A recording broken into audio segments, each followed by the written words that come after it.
Buenos días, hermanos de Capilla Fidelidad. Mi nombre es Alan Legarda y hoy estaremos revisando el capítulo 14 del libro de Números.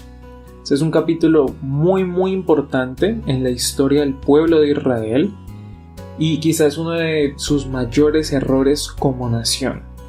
Pero, como siempre, vamos a iniciar con una oración.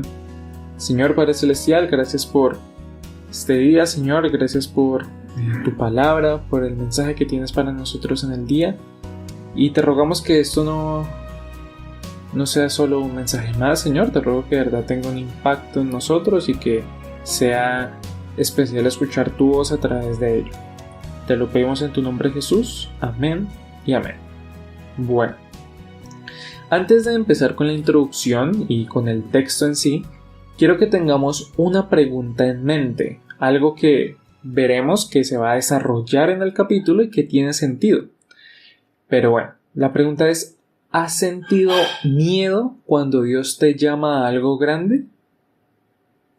Quiero que meditemos en ello mientras escuchamos el devocional. Así que ya podemos recordar lo que ha estado sucediendo. El pueblo sigue en su travesía a través del desierto, van hacia la tierra prometida. Y en este momento, precisamente, ellos ya tuvieron unos ajustes en su estrategia, Dios les dio como un poco más de orden y por fin llegaron a la tierra de Canaán. Ya están en donde Dios les dijo que los iba a llevar. Dios les ha cumplido. Él los sacó de Egipto, los guió, los sustentó a través del desierto a todos, los ha cuidado y todo hasta este momento.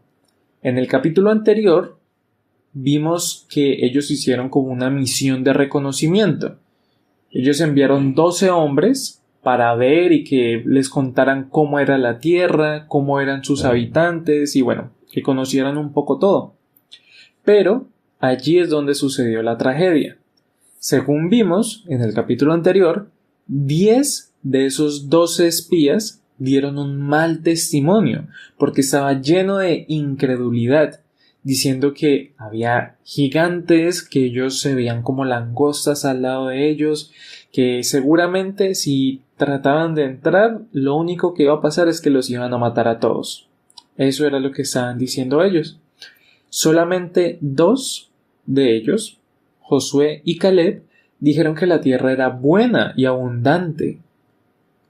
Pero su mensaje no fue suficiente. Lo que dijeron los otros 10 ya había tenido consecuencias en todo el pueblo y todos estaban en pánico.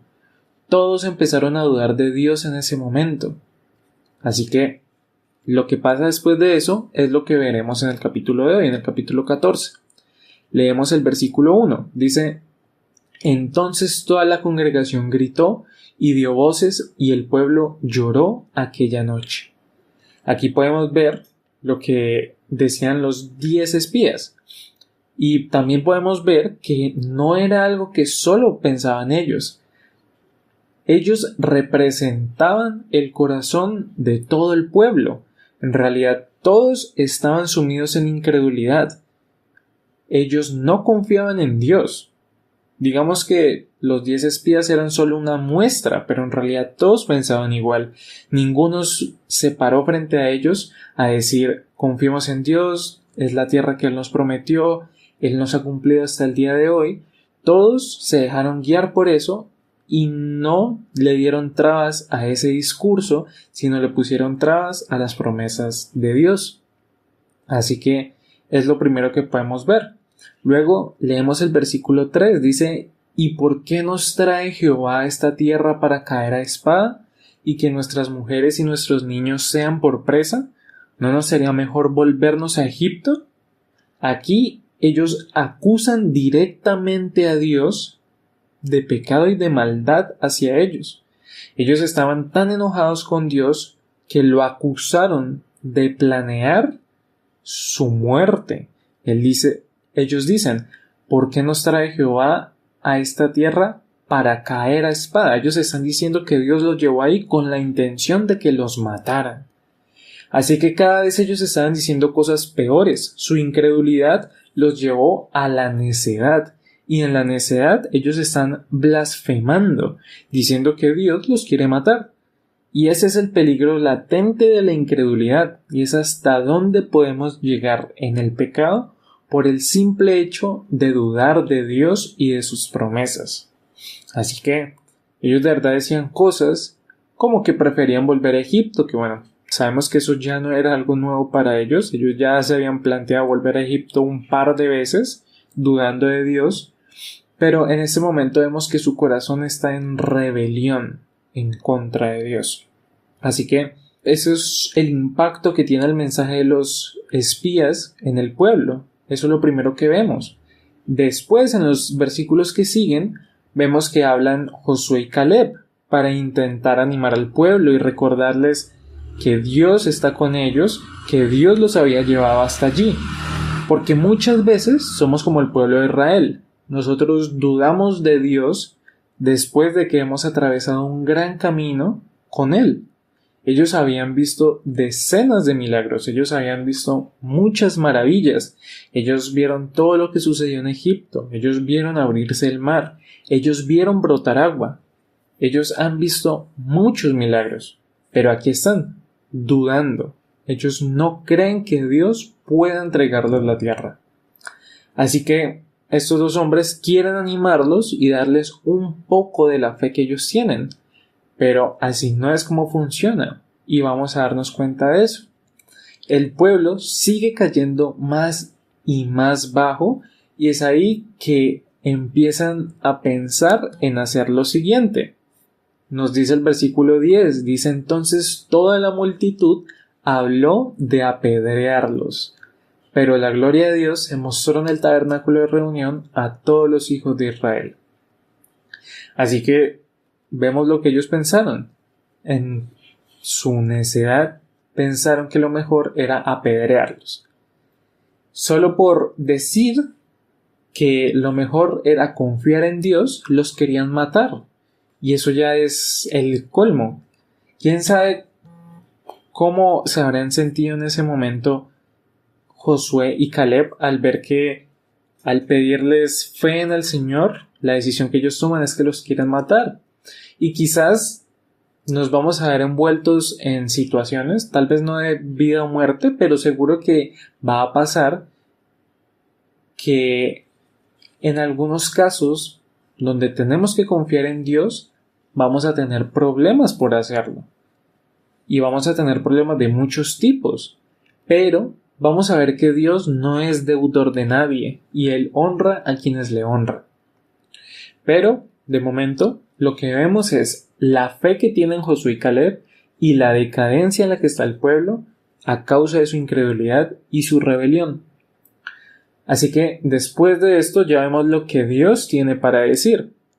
Lo primero es la intercesión poderosa de Moisés por el pueblo, porque Dios estaba muy enojado con Israel a causa de su incredulidad injustificada.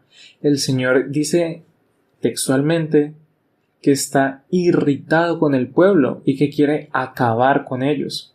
Pero entonces Moisés entra en acción y ora por ellos, a pesar de que hace unos momentos ellos también lo querían quitar a él y estaban murmurando en contra de él.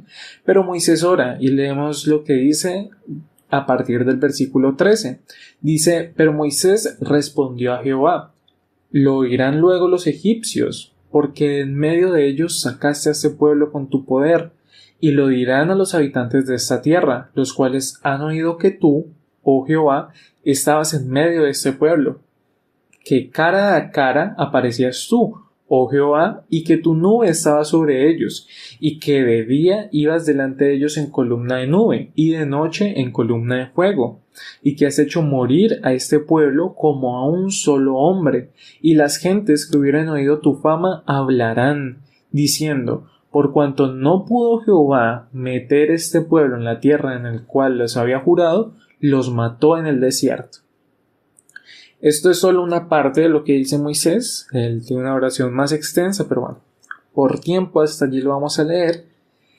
Y vemos que lo que él trata de hacer es razonar con Dios. Él es muy respetuoso, él explícitamente dice que ruega, suplica y le explica a Dios. Definitivamente es un ejemplo de intercesión. Él está hablando con el corazón abierto delante de Dios.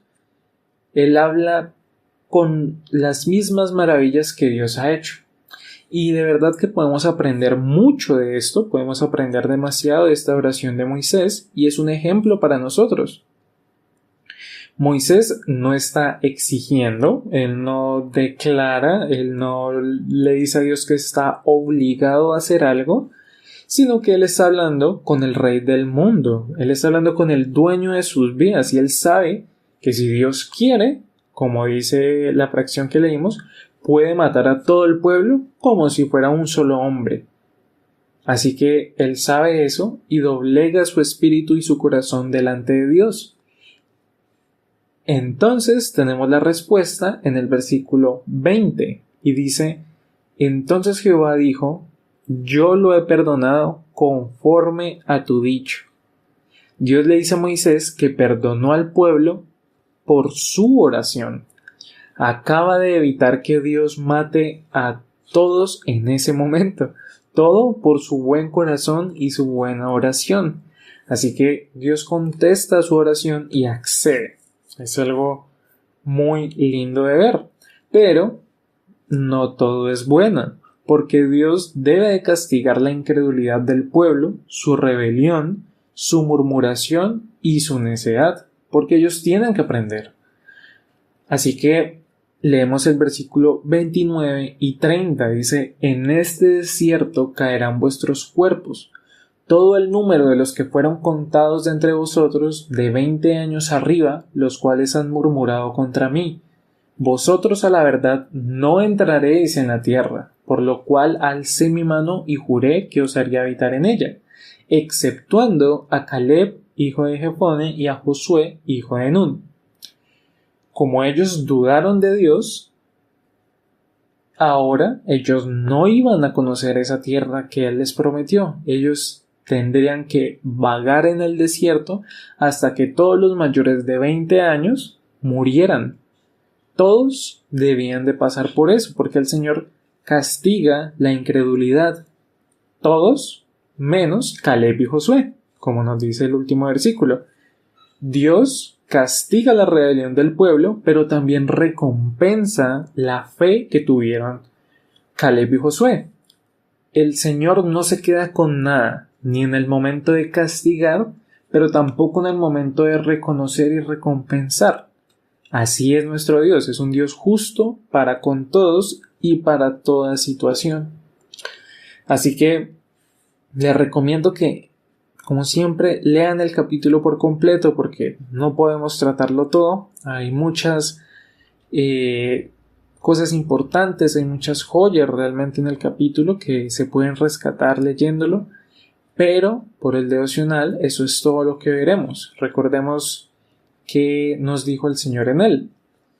Lo primero que vimos es la incredulidad del pueblo. Eso fue lo primero y lo más impactante, porque ellos habían visto muchos milagros, cosas imposibles, pero en el momento en el que tienen otro obstáculo, ellos dudan de Dios y se echan para atrás.